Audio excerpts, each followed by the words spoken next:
Radhe Radhe everyone, कैसे हो आप सब। सो थोड़े ही दिनों में IBPS PO का इंटरव्यू होने वाला है। तो मैं आपको अब मेरे जो पिछले इंटरव्यू रहे हैं उनका एक्सपीरियंस आपको शेयर करूँगा कि क्या क्या क्वेश्चंस आए थे और कैसे कैसे मेरे से पूछा गया था। एंड जो पर्सनालिटी टेस्ट इस बार रखा गया है, आई डोंट थिंक इसमें कुछ नया होगा क्योंकि पर्सनालिटी तो हर साल चेक करते ही हैं। सो मैंने IBPS PO का जो इंटरव्यू है 2023 वाला भी दिया है और 2024 वाला भी दिया हुआ है, और एक इंटरव्यू मैंने RRB PO का दिया है 2024 वाला। तो इन टोटल अभी तक मैं ओवरऑल IBPS PO के 2 इंटरव्यू दिए हैं और RRB PO का 1 इंटरव्यू दिया है। IBPS PO का मेरा 3rd इंटरव्यू रहेगा। तो मैं आपको बताता हूँ मेरे 2023 में पहले क्या क्या क्वेश्चंस, मतलब 2023 में पहले क्या क्वेश्चन मतलब पूछा गया था मेरे से। देखो, सबसे पहले ना मैं जब वहाँ पर क्या होता है ना, आपको थोड़ा देर ना डोर के बाहर खड़ा रहना पड़ता है। आई डोंट नो कि सब जगह ऐसा हो रहा था कि नहीं हो रहा था, बट मेरा छत्तीसगढ़, मेरा भोपाल में था एक्चुअली इंटरव्यू। सबसे मेरा पैनल नंबर मेरा 3 था, मेरा अभी भी याद है, पैनल नंबर मेरा 3 था। तो मैं आपको शुरू से ही बता देता हूँ वहाँ पर क्या क्या होगा। देखो, आप सबसे पहले अंदर घुसोगे। जैसे ही आप अंदर घुसोगे आपको एक हॉल में बैठा दिया जाएगा। वहाँ आपको 1-2 सर आ जाएंगे, ये पूछेंगे कि आपके पास रिक्वायर्ड डॉक्यूमेंट्स है या नहीं। जो जॉब करते हैं उनके पास NOC है कि नहीं, NOC रख लेना भाई। बहुत ज़रूरी है, नहीं रखोगे वो लोग आउट कर देंगे। NOC रखे हो कि नहीं, या फिर जो कास्ट से आते हैं EWS सर्टिफिकेट हो गया, जो भी फिजिकल ईयर का मांगे वो रखना पड़ेगा आपको। उसका फॉर्मेट देख लेना अच्छे से कैसा बनता है, अपने हिसाब से फॉर्मेट में नहीं हो, जो फॉर्मेट दिए होंगे उसी फॉर्मेट में आप बनाइएगा, ठीक है। तो ये हो गया। फिर उसके बाद सारे मैं आपको डॉक्यूमेंट्स ना लाइन से बता देता हूँ। देखो, 10th का मार्कशीट लगेगा, 12th का भी रख लेना। जो आपके जो जितने भी ग्रेजुएशन में आपने या फिर पोस्ट ग्रेजुएशन किए वो सारी मार्कशीट रख लीजिएगा, या फिर कंसोलिडेटेड मार्कशीट आता है वो रख लीजिएगा, ठीक है। डिग्री सबसे इम्पोर्टेंट चीज़ वहाँ पर रहेगा, डिग्री। तो आपको डिग्री तो रखना ही रखना है, ठीक है। मार्कशीट भी रखना है और ये सारी चीज़ें जो मैंने आपको बताई। NOC रखना अगर आप जॉब में हो तो, और कास्ट से रखते हो तो अपना कास्ट सर्टिफिकेट रखना, और ये EWS सर्टिफिकेट जो भी रहेगा आप उसको रखिएगा, ठीक है। देन उसके बाद क्या होता है ना, एक हॉल में बैठा है, उसके बाद आपको एक डॉक्यूमेंट वेरिफिकेशन में लिया जाएगा। वहाँ भी आपका रजिस्ट्रेशन होगा, वही फिंगरप्रिंट फ़ोटो लेंगे, नाम मैच करेंगे। वही सब जो प्री और आपने मेंस में देखा होगा वही होगा आपके साथ में। देन उसके बाद फिर अंदर जाओगे, ये सब रजिस्ट्रेशन करने के बाद एक और रूम में ले जाएंगे, या फिर बाजू में एक, जहाँ पर वैसे होता है, मेरे साथ तो ऐसे हुआ था कि मुझे एक रूम से दूसरे रूम घुमा ही रहे थे। तो रजिस्ट्रेशन होगा, रजिस्ट्रेशन के बाद आपको मेरे को एक रूम में लेके गए थे, मतलब सब आ ही रहे थे एक के बाद एक। वहाँ पर एक सर बैठे रहेंगे। जो आपका मेंस का ये इंटरव्यू का जो आपका एडमिट कार्ड आएगा ना, उसमें भी सेंटेंस टू बी कॉपीड वाला वही एक पर्ची दे देते हैं, उसको देख देख के लिखना रहता है। फिर उसके बाद वो आपका जल्दी जल्दी डॉक्यूमेंट्स चेक करेंगे। हाँ, एक और चीज़ मैं बता देता हूँ। फॉर एग्ज़ाम्पल, अगर आपके नाम पे कहीं भी कोई स्पेलिंग मिस्टेक है किसी भी जगह, ठीक है, तो उसके लिए एफिडेविट बनवा लेना। मेरे फादर के नाम पे मिस्टेक है तो मैंने एफिडेविट बनाया था और वो चल जाता है, ठीक है। ओरिजिनल ही रखेंगे, वो फ़ोटोकॉपी नहीं रखेंगे ना, तो ओरिजिनल लेके जाना एफिडेविट को। ऐसे नहीं कि बनवा लियो फ़ोटोकॉपी ले गए, फिर वहाँ आपको घुमा देंगे ना, नया बना के लग गया उस ले करके। तो ये हो जाएगा, ठीक है। वहाँ पर आपका डॉक्यूमेंट चेक होगा। फिर आप अपने पैनल, जो आपका पैनल रहेगा ना, उसके सामने लाइन से सीट लगी रहती हैं, आप वहाँ पर जाके बैठोगे। एक के बाद एक स्टूडेंट अंदर जाएगा, बाहर आएगा, आपका वहाँ पर होगा। अंदर में 5 लोग बैठ रहते हैं। एक मैम मेरे केस में एक मैम थी और 4 सर थे, ठीक है। तो होता क्या है कि मेरा जो DV था वो जल्दी हो गया था, तो मैं तुरंत ही जाके बैठ गया पैनल 3 में। लोग कम थे, 4 लोग बैठे हुए थे मेरे आगे, मैं 5वां नंबर पे था। एक के बाद एक जाते गए। तो होता क्या है कि वहाँ पर ना, जब मेरा टर्न आया ना, तो हो क्या रहा था कि वो रिंग करते थे बेल बाहर अंदर से कि उसको भेजो। अगर आपका टर्न आएगा ना तो कुछ देर आपको दरवाजे के सामने खड़े रहना पड़ता है। वो मोमेंट मेरे लिए ना पहला बारी काफ़ी पैनिक हो गया था वहाँ पर कि अब रिंग बजेगा, अंदर जाना है। तो रिंग बजता है, रिंग बजा, ठीक है, और मैं अंदर गया। सबको गुड मॉर्निंग मैम, मैम को पहले विश करना, ठीक है। कुछ भी हो जाए मैम को ही पहले विश करना। ठीक है, ऑलवेज लेडीज़ फर्स्ट वाला केस है वहाँ पर, ठीक है। तो मैम को आपको विश करना ही पड़ेगा पहले, देन बाकी एक बारी में आप ऐसे भी कर सकते हो कि good morning ma'am and good morning sir करके सबको एक साथ देख लेना, बैठ जाना, एक एक करके मत करते रहना, ठीक है। वो लोग बैठा ही देंगे आपको वैसे भी, ठीक है। तो मैंने विश किया, रिंग बजा, अंदर गया, विश किया सबको, मैं वहाँ बैठा। जैसे ही मैं बैठता हूँ मेरा होता है introduction, tell us about yourself, ठीक है। अब मैं एक चीज़ आपको बता देना चाहूँगा, मैं 3 इंटरव्यू गया हूँ, उसके हिसाब से मैं आपको बताता हूँ, कभी भी ना एकदम ज़्यादा अपने बारे में ना वो मत करना, लाइक जैसे भी बता रहे हो ना आप, माय नेम इज़ प्रखर Tiwari, I have done this this this, मेरे पास मैंने ये किया हुआ है, मेरी हॉबीज़ है। अब देखो मेरी हॉबीज़ है ये, अब हॉबीज़ में क्या होता है ना, आपसे वहीं पर से क्वेश्चन बनने चालू होंगे जो आपने इंट्रोडक्शन में जैसा दिया है, ठीक है। पहले वहीं से बनता है, पर्सनालिटी वहीं से चेक होगी आपकी, तो आपको अपने आप को बेहतर रखना है वहाँ पर, तो अपने बारे में पूरा जान के जाना ना। ऐसे नहीं कि कई लोग बना देते हैं अपने दिमाग से कि मेरा पैशन है क्रिकेट खेलना, बस 2 3 4 दिन खेल लेते हैं, उसके बाद बोलते हैं क्रिकेट खेलना, पूछ देते हैं वो लोग, पहले बता रहा हूँ मैं। सो इसको लाइटली मत लेना ना कि आप बस कह दोगे कि मेरा पैशन ये है, तो वो लोग कुछ नहीं करेंगे, उसी में से क्वेश्चन बनाना चालू कर देंगे वो लोग, ठीक है। तो मेरा पहला क्वेश्चन आया था, टेल अस अबाउट योरसेल्फ। मैंने बोला मेरा नाम ये है, मैंने ये डिग्री परस्यू की है, मेरी मम्मी का नाम ये है, मेरे फादर का नाम ये है, एंड मेरी हॉबी है ड्राइंग करना, क्योंकि मैं एक आर्टिस्ट हूँ, मैं ड्राइंग करता हूँ, ठीक है। तो मैंने इस चीज़ को मेंशन कर दिया। अब देखो ये चीज़ मैंने मेंशन इसलिए किया ना, क्योंकि इसमें से क्रॉस क्वेश्चन बनने भी बनेंगे, लेकिन उतने डीपली नहीं बनेंगे जितने क्रिकेट आप अगर कह देते हो क्रिकेट से, तो क्रिकेट से बहुत सारे क्रॉस क्वेश्चन बना दिए थे उन्होंने। मेरा एक फ्रेंड गया था तो उसके ऊपर, मैं वैसे मत ओवर कॉन्फिडेंट मत होना, मेरे क्रिकेट के बारे में सब पता है, मैं बता लूँगा, वो लोग आराम से आप क्वेश्चन पूछेंगे नहीं बता पाओगे, इसलिए कह रहा हूँ, ठीक है। तो मैंने आर्टिस्ट अपना बताया, उन्होंने इसमें से कोई भी क्रॉस क्वेश्चन नहीं पूछा, सिंगल क्रॉस क्वेश्चन इसमें से नहीं आया। बस सर लोगों ने कह दिया कि इंटरव्यू ख़त्म होने के बाद हमारी ड्राइंग बना देना भाई ऐसे करके, सो वो बस था एक चीज़ मस्ती वाला, बाकी उन्होंने इसमें से कोई क्रॉस क्वेश्चन मेरे से नहीं पूछा, ठीक है। फिर उसके बाद पूछते हैं कि आपके पापा क्या करते हैं। मेरे पापा जो कि ऑप्थो कंपनी में है, ठीक है। तो मैंने ये सब बताया। फादर का एज पूछा था मेरे से, तीसरा क्वेश्चन ये आया था कि आपके पापा का एज क्या है। अब यहाँ पर से ना कंडीशनल क्वेश्चन चालू हो गया था मेरे से कि अगर तुम सीएम बनते हो बैंक में तो तुम क्या क्या चेंजेस लेके आओगे। सो मैंने वही इंटीग्रिटी लेके आऊँगा, ट्रांसपेरेंसी लेके आऊँगा, फ्रॉड्स कम करने का ट्राई करूँगा, अनाप शनाप बोलना चालू कर दिया था, स्कैम्स लाइक रिड्यूस करने की कोशिश करूँगा, जो मन में आया मैं कह रहा था। तो ये था चौथा क्वेश्चन, ठीक है। हिल स्टेशन के बारे में वही पूछा गया था कि छत्तीसगढ़ का हिल स्टेशन क्या होता है, तो स्टेट से आपकी नॉलेज अच्छी होनी चाहिए, ठीक है। स्मॉल सेविंग स्कीम्स के बारे में जो मैम बैठी थी ना, उन्होंने पूछा था अटल पेंशन योजना के बारे में, स्मॉल सेविंग स्कीम्स के बारे में यहाँ पर से क्वेश्चन आ गया था। यूनियन बैंक ऑफ इंडिया का मेरे से टैगलाइन पूछा गया था, एआई बैंक के लिए अच्छा है या बुरा है, ये क्वेश्चन आया था मेरे लिए, ठीक है। और अब देखो मैंने ना क्या है कि मैंने बीएससी किया हुआ है कंप्यूटर साइंस से और एमएससी किया हुआ है मैंने मैथमेटिक्स से। तो सबसे बड़ा मेरे नेगेटिव पॉइंट ये हो गया कि उन्होंने पूछा कि मैथ्स का क्या काम है बैंक में। मैंने सबसे घटिया आंसर दिया कि मेरा कैलकुलेशन अच्छा है, सोच सकते हो।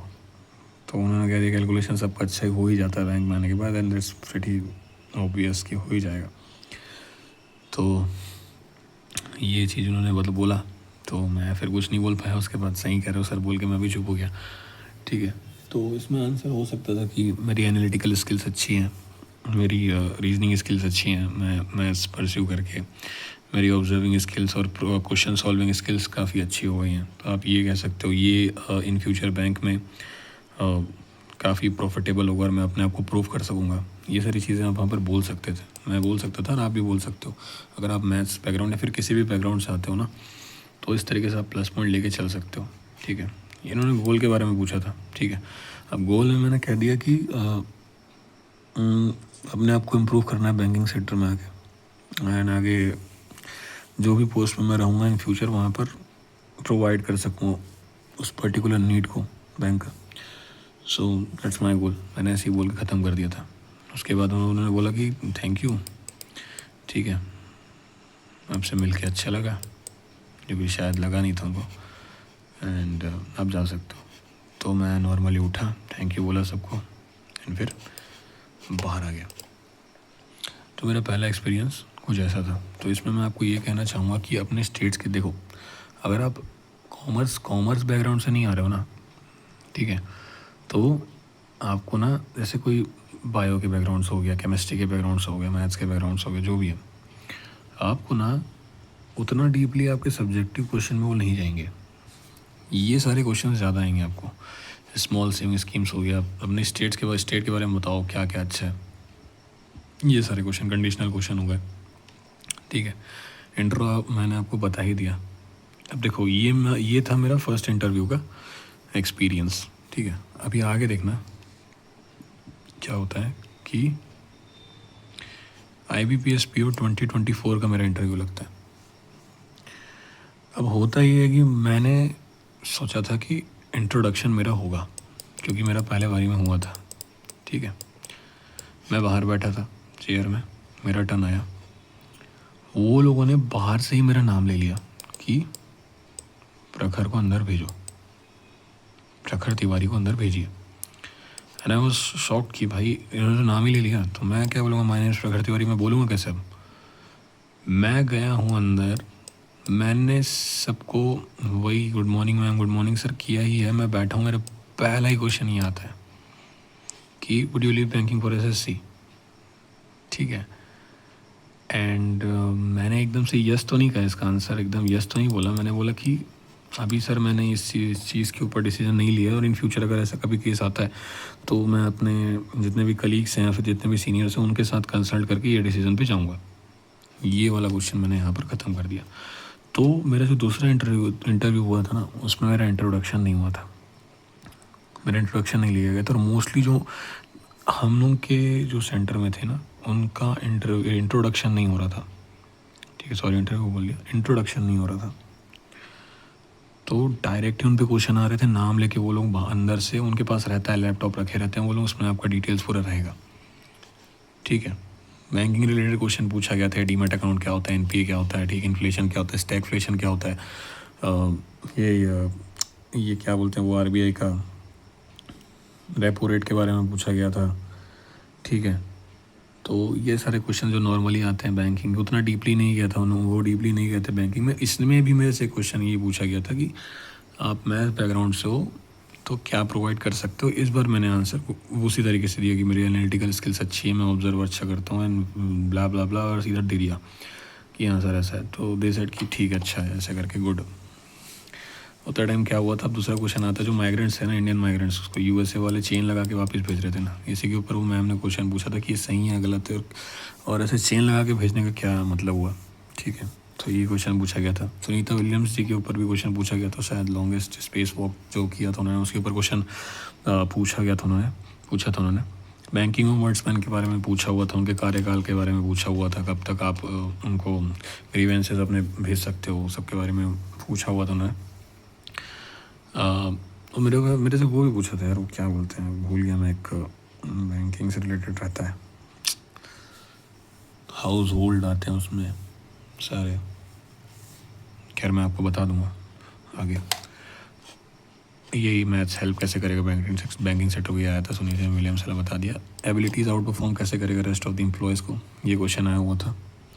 तो इसमें बस आपने आपको बताना है कि आप कितने मेंटली एजाइल हो, कितना आप वर्क कर सकते हो, मल्टीटास्किंग एबिलिटीज़ हैं आपके में, जल्दी डिमोटिवेट नहीं होते हो, काम को देख के सीखते जल्दी हो तेज़ी से, and that's how you will out perform the rest of the employees. बस फेंकना रहता है भाई वहाँ जाके, बाद में सबको पता है कौन कितना काम करेगा कौन नहीं करेगा। तो यही आपको ध्यान में रखना है।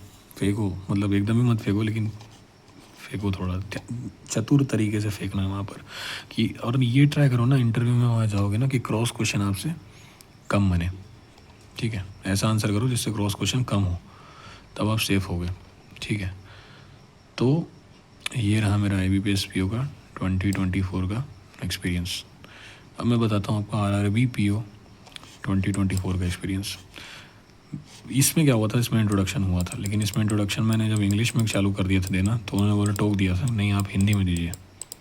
हिंदी इंग्लिश का ऐसा कोई बैरियर रहता नहीं है, आप जिसमें चाहो उसमें दे सकते हो। इसमें मेरे को टोका गया था कि आप हिंदी में बोलिए, इंग्लिश में मत बोलिए। मेरे नाम का मतलब पूछा था, पहला क्वेश्चन मेरे पे आया। मैंने सेम बाकी सब इंट्रोडक्शन वही दिया, मेरा नाम ये है, मेरे पापा का नाम ये है, मम्मी का नाम ये है। ठीक है, तो मेरे नाम का मतलब पूछा, मैंने इसका आंसर किया। अब देखो यहाँ पर क्या होता है ना, गेम कैसे छोटी छोटी चीज़ों को पकड़ते हैं। मैंने भी बताया ना कि मेरे पापा का नाम की स्पेलिंग गलत है, इसकी वजह से मैंने एफिडेविट बनवाया है।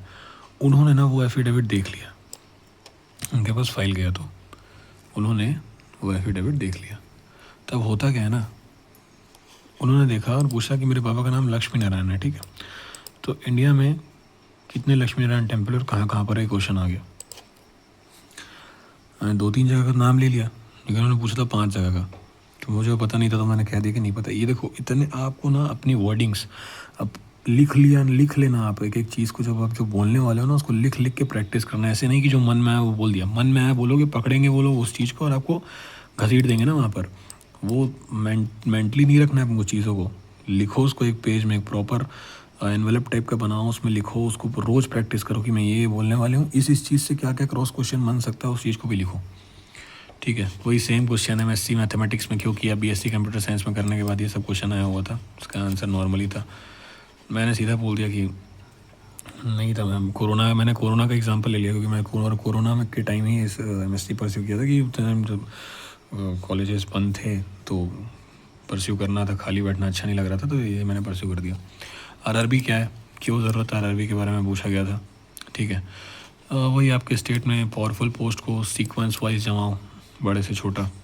कोऑर्डिनेशंस के बारे में क्वेश्चन आया हुआ था, उसमें मेंबर्स कितने होते हैं उसके बारे में क्वेश्चन आया हुआ था। रशिया में उस समय जो समिट हुआ था उसके बारे में पूछा गया था, मैं भूल गया कौन सा हुआ था, लेकिन ये पूछा गया था। ठीक है, ये ब्रिक्स रिलेटेड बैंक जो रहता है NDB रहता है ना, NDB को पूछा गया था। ठीक है, NDB का हेडक्वार्टर पूछा गया था। Ambassador of Australia from India कौन है, ये पूछा गया था। और आपका हॉबी, मेरा हॉबी पूछा गया था। ठीक है, तो ये सारे क्वेश्चन मेरे RRB PO, IBPS PO और IBPS PO से पिछले 3 इंटरव्यू में बने। तो बस मैं आपको यही कहना चाहूँगा कि ना, जो अपने आंसर्स होंगे ना उसको कैलकुलेटिव वे में देना। हॉबीज़ बता रहे हो कैलकुलेटिव वे में, नाम बता रहे हो, नाम तो चलो उतना क्रॉस क्वेश्चन नहीं पूछेगा। जो भी आंसर करोगे ना उसको सोच समझ के ना। एकदम अगर वहाँ पर आपको लग रहा है कि मेरे को इस क्वेश्चन में टाइम लेना है, तो उनको बोल दीजिए सर मैं क्या 1 मिनट ले सकता हूँ इस क्वेश्चन को आंसर करने के पहले। तो उनको ऐसा लगेगा कि हाँ ये सोच समझ के आंसर करता है। जल्दबाजी में वहाँ पर आपको फर्स्ट आंसर करने के लिए जल्दबाजी में आंसर नहीं करना है, तो ये चीज़ को ध्यान में रखिएगा। ठीक है, डॉक्यूमेंट्स मैंने आपको बता दिया। ठीक है, और ये सारे क्वेश्चन जितने भी मेरे से बने हैं ये मैंने बता दिया। वेल ड्रेस्ड रहना, दाढ़ी जो भी रहता है आपका बियर्ड बना लेना, बाल कटवा लेना, जंगली मत जाना, काट देंगे नंबर, ठीक से पहन के जाना प्रॉपर। एक बार इंटरव्यू होता है लाइफ में ना, उसको करो भाई, उसको अच्छा बनाओ।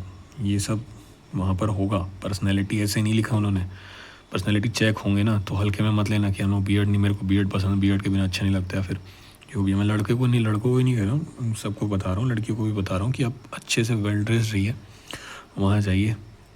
और बस अगर वेल ड्रेस रहोगे ना, तो कॉन्फिडेंस वैसे ही बढ़ जाता है।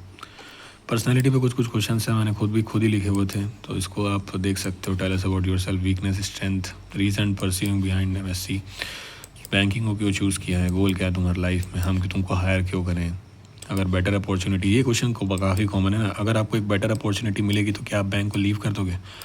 बहुत सारे लोग इसका आंसर कर देते हैं हाँ लीव कर देंगे। ऐसे करोगे बाहर कर देंगे वो लोग। इसको थोड़ा बोलिए कि जब वो बेटर अपॉर्चुनिटीज़ आएगा तो सर मैं उस तरीके का पर्सन नहीं हूँ जो एक बेटर अपॉर्चुनिटीज़ देख के जस्ट सडनली उसके ऊपर जंप कर दे या फिर क्विक डिसीजन ले। मैं पहले उस बेटर अपॉर्चुनिटी को देखूंगा क्या वो मेरे जोन में आ रहा है कि नहीं। अगर मैं ऑलरेडी एक अपने जॉब में कंफर्टेबल हूँ तो फिर मैं अपना कंफर्टेबिलिटी को छोड़ के बेटर अपॉर्चुनिटीज़ को अगर जाना चाहूँगा तो मैं अपने सीनियर से कंसल्ट करूँगा। और ये हमेशा लिख बोलना, सीनियर से कंसल्ट करूँगा। बाकी सबसे पूछताछ के मैं कोई डिसीजन पे आऊँगा और फिर मैं इस डिसीजन को लूँगा। अभी ये कहना मेरे लिए मुश्किल है। बस ये आंसर होना चाहिए आपका। इससे ज़्यादा एकदम से बोल दोगे हाँ आएगा बेटर अपॉर्चुनिटीज़ छोड़ के चल दूँगा तो गेम हो जाएगा। पिछले साल हमारे ही बैच में एक लड़की है, लड़की को पूछा गया था कि आरआरबी में ना कि अगर आप एसबीआई जाओगे, एसबीआई में ऑफर अगर चले जाओगे, सी सेट की चली जाऊँगी, तो वहाँ पर माइनस मार्किंग हो गया ना उसका। दैट्स व्हाट आई सेड कि वहाँ पर वो लोग गुस्सा हुए थे। डरने का बात नहीं है, बस थोड़ा अपने आंसर को देख के करना, ठीक है। शॉर्ट टेम्पर्ड कस्टमर से कैसे डील करोगे, अब ये मत कह देना लड़ भिड़ देंगे। वो इसका आंसर होना चाहिए। मैं उनके जो भी ग्रीवियंसेस है मैं उनको लिखूँगा उनके सामने बैठ के, प्रॉपरली उनको सुनूंगा और उनको बहुत मल्टीपल सॉल्यूशंस प्रोवाइड करूँगा जिसमें वो कंफर्टेबल होंगे। मैं उस सॉल्यूशन को आगे प्रोसीड करूँगा, ठीक है। हॉबी पूछना, ठीक है। आर्ट फील्ड में क्यों नहीं गए, मेरा क्वेश्चन था, मैंने खुद से बनाया था। आर्टिस्ट स्टाइल जो अपना अपना जो वो होगा ना पैशन, उसके हिसाब से आप उसको ढाल लीजिएगा, मतलब लिख लीजिएगा। उस आपका जो हॉबी रहेगा उस पर क्वेश्चन लिख लीजिएगा। ये सारे क्वेश्चंस मैंने खुद बनाए थे, ठीक है। ये स्टेट के क्वेश्चन है, अपने अपने स्टेट्स के, जो स्टेट्स का प्रॉपर नॉलेज रखना ना। अगर कोई फेमस एंटिटी हुआ, कितने डिस्ट्रिक्ट हैं, कितने रिवर्स हैं, जो भी है, एग्रीकल्चर कितना होता है, डेवलपमेंट, अभी रिसेंट डेवलपमेंट पूछते हैं वो आपके स्टेट से ना। स्कीम्स जो आपकी स्टेट से हैं उसको ध्यान रखना। ये सब विधानसभा क्षेत्र जो हायरार्की है आपके स्टेट की पावर हिसाब से, जो आरआरबी में पूछा गया था, फेमस एंटिटी हो गया, ठीक है। आपके बॉर्डर्स कितने टच करता है दूसरे स्टेट के साथ, मिनरल कौन कौन सा है, नेशनल पार्क कौन कौन सा है, आपके स्टेट में ट्रैवल करने के लिए जगह कौन सी है, फेमस डिशेस, ट्राइब्स, हिस्ट्री, ठीक है। एग्रीकल्चर स्कीम्स हो गया, आपका ओरिजिन आपके स्टेट का, ये सब, ठीक है। क्रॉप्स के बारे में हो गया, ये सब जनरल नॉलेज जो रहता है ना वो सब वो पूछेंगे, तो उसको देख लीजिएगा। स्कीम सारे पढ़ लीजिएगा, अच्छे से पढ़ के जाइएगा। रिसेंट स्कीम के बारे में पूछते हैं। हॉट टॉपिक्स पढ़ना है, ठीक है। हॉट टॉपिक्स को पढ़ना ना छोड़िएगा, ठीक है। हॉट टॉपिक्स पे क्वेश्चन आएंगे, सीए पे क्वेश्चन हॉट टॉपिक से आता है, डायरेक्ट पीडीएफ से नहीं पूछेंगे, वो हॉट टॉपिक से क्वेश्चन पूछेंगे, ठीक है। तो ये था मेरा पूरा एक्सपीरियंस जो मैंने आपको बताया, तो आप देख सकते हो। सॉरी फॉर द स्क्रीन, मैंने तोड़ दिया उसे लैपटॉप का, तो पिंक पिंक जो आ रहा है ना। तो ऐसे ही क्वेश्चंस आपके बनेंगे। कॉन्फिडेंट रहना। देखो जो आपको नहीं आता ना, एकदम से ये मत कह देना मैम नहीं आता, वो लोग सोचेंगे आप ट्राई नहीं कर रहे हो, है ना। थोड़ा रुकना, फिर बोलना ma'am I can not recall, और sir I can not recall it right now. उनको ऐसा लगेगा कि हाँ इसको पता है पर अभी इसको ध्यान में नहीं आ रहा है। बस ये आपको मेक श्योर करना है, ठीक है।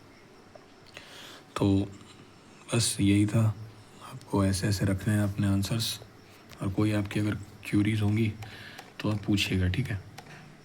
मैं हेल्प कर दूंगा। अगर इफ़ यू वांट कि पीडीएफ्स अगर आपको चाहिए, कि मेरे पास एक्चुअली सारी पीडीएफ्स रखी हुई हैं, तो मैं टेलीग्राम में ग्रुप बना दूंगा, इसमें आप पीडीएफ ले लीजिएगा, उसके हिसाब से फिर आगे बढ़ते हैं,